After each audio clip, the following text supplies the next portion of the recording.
Olá pessoal, tudo bem? Sejam bem-vindos a mais um episódio desta terceira temporada de Começar Direito.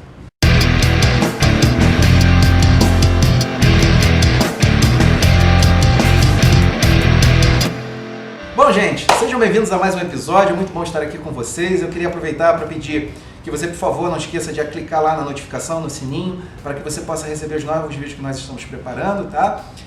Aproveito também para convidar aqueles que não se inscreveram, que se inscrevam no nosso canal, que a gente está debatendo muitos assuntos interessantes aqui.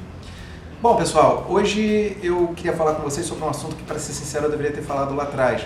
E é a minha equipe aqui, constituída de Thiago e eu, chegamos à conclusão que eu deveria ter falado de um tema que é bastante importante. E para não perder a oportunidade dessa temporada de tratar desse assunto, eu vou falar ele aqui agora para vocês de primeira mão. Gente, eu queria falar com vocês, queria dar umas dicas sobre como preparar o cliente para ser interrogado em audiência ou simplesmente para ir na audiência e não falar besteira e não ter uma postura que seja danosa, deletéria para ele mesmo, tá certo? Vamos lá então. Bom, pessoal, é importante que você saiba o que você está fazendo quando você está trabalhando com um processo, você saiba qual é o caminho que você quer seguir, aonde você quer chegar. Por que eu digo isso? Porque um dos pontos mais importantes e fundamentais para que você consiga se aproximar do sucesso que você pretende naquela causa, naquela ação, é justamente preparar o seu cliente quando ele tiver alguma participação dentro da instrução processual. Eu vou falar um pouquinho da instrução criminal, né? E aí, nessa hipótese que eu estou colocando aqui, eu estou considerando que o nosso cliente, no caso aqui o cliente que a gente está trabalhando, é um cliente réu, ele é acusado numa ação penal. Veja bem, quando você tem um cliente que é réu, né, ele vai passar por uma fase, dentro da fase da instrução, na coleta de provas, né, dentro da instrução processual, ele vai passar por um fenômeno processual chamado interrogatório. No passado, o interrogatório ele era feito no começo, aí veio a mudança processual e eles entenderam que, na verdade, o interrogatório tinha que ser feito ao final, o que é bastante razoável, porque, afinal de contas, o réu ele tem que ter presenciado o que as testemunhas disseram, qual é a atmosfera que está acontecendo naquela audiência ali. Então, no interrogatório, ele vai prestar as informações, né? Ele vai dar o depoimento dele para o juiz vai perguntá-lo, vai confrontá-lo, o Ministério Público e a defesa também farão perguntas. Então vejam bem como isso é importante, como é importante o advogado preparar o cliente. Só uma dica, tá? Preparar cliente é completamente diferente de preparar testemunha. Advogado não prepara testemunha. Embora na prática isso aconteça, não devem preparar testemunhas. Isso é um equívoco, é ilegal, isso é uma alteração, isso na verdade é uma anomalia processual. Você não deve fazer isso, mas o seu cliente, sim, você deve prepará-lo e prepará-lo com veemência, com convicção, para que ele, quando chegar lá na frente do juiz, quando ele tiver que ser interrogado pelo Ministério Público, ele saiba como fazer isso, de maneira a não se enrolar, de maneira a não prejudicar aquele trabalho que você está fazendo. Dica número 1, pessoal, converse com o seu cliente antes da audiência, mas quando eu falo antes da audiência, não é 10 minutos antes. Eu recomendo que você converse com ele no mínimo 2, 3 horas antes da audiência, mas o ideal mesmo é que você converse com o seu cliente pelo menos 24 horas antes da audiência. Eu chamo isso de ideal, mas isso não quer dizer que você descarta aquelas 2, 3 horas que eu acabei de mencionar, não. Você fala com ele 24 horas antes e depois 3 horas antes.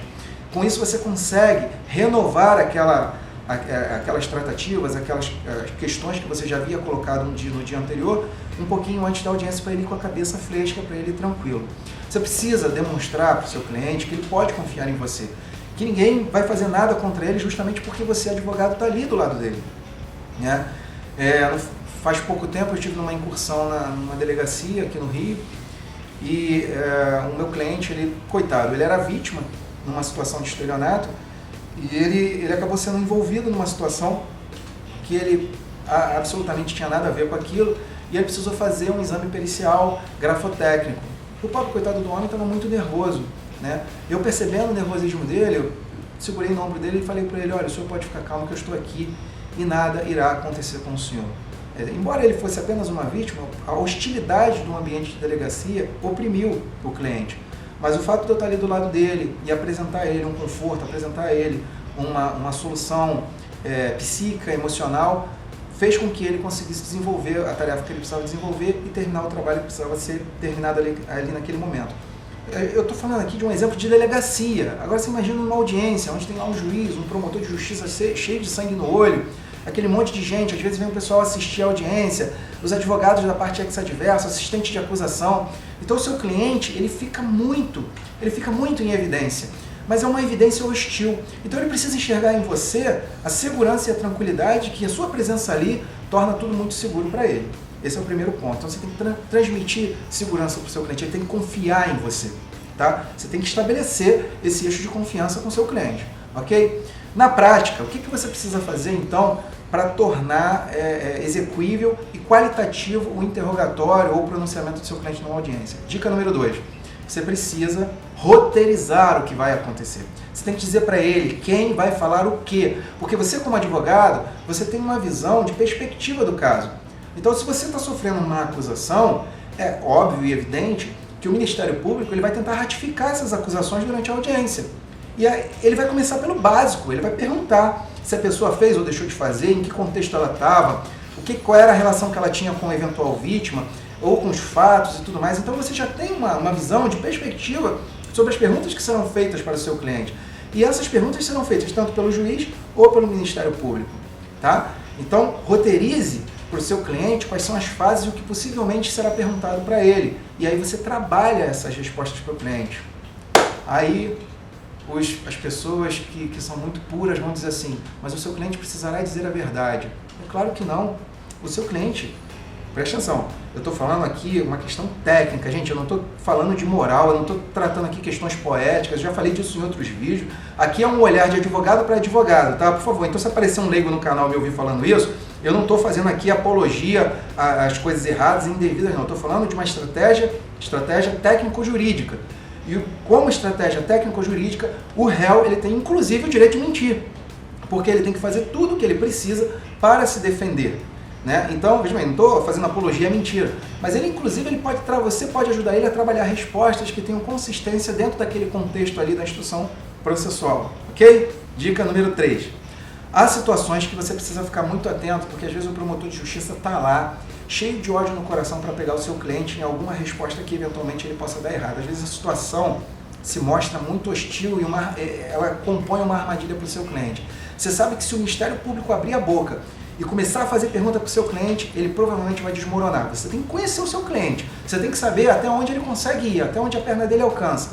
Bom, quando você estiver diante de uma situação dessa, você tem duas alternativas. A primeira, lima ao Ministério Público.